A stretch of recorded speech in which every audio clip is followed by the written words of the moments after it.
Welcome along to the Science Sketchbook video on physical changes and chemical changes. So, I'm in the middle of drawing a nice big blue box all the way around both of these different categories of changes. Reason being, when a chemical change occurs, there will also be a physical change, which is why the red box is inside the blue box.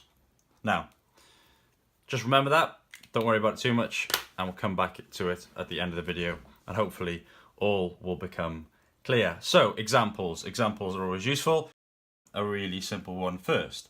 If you have a very hot day and you want to cool down your drink, you may put an ice cube in it. This ice cube is a solid. If we add heat energy from the scorching hot sun on a lovely hot day, that ice cube will melt into your drink and hopefully cool it down. So it's a useful physical change. Water is good old H2O, and water is the same chemical composition over here. You get what we're talking about, not a chemical change. Another example, a bar of chocolate, and you've got a hammer. This would cause a physical change in the chocolate. You would end up with a pile of broken chocolate equals smashed up chocolate all over the place, which you might want to do if you were making a cake. So it's physically different. You can see the difference. The chemical composition of chocolate will be the same, both ends of the change. Now, if you melted that down and put it back in a mold, you could come back to the original. Physical changes you can often undo.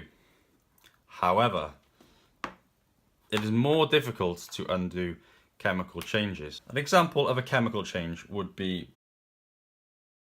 if we took a nail, an iron nail, and then if you left it outside, you would end up with a very sad looking rusted nail. Chemically, this is iron plus the oxygen in the air equals rust, which is Fe2O3. So, it is very difficult to turn rust back into a nail. Some chemical changes can be undone, but generally, as a general rule, to help you work out whether you're looking at a chemical change or a physical change, they usually can't be undone. So another classic example is if you took a log and you set that log on fire. And you end up afterwards with ash. The combustion here is causing a chemical change. The oxidization here is causing a chemical change, but it is also causing a physical change. This is where we come back to the beginning of the video, where we drew a nice big blue box all the way around, including the chemical changes. And like I said before, you can see the difference in a physical change. It looks different. You can see the difference here as well.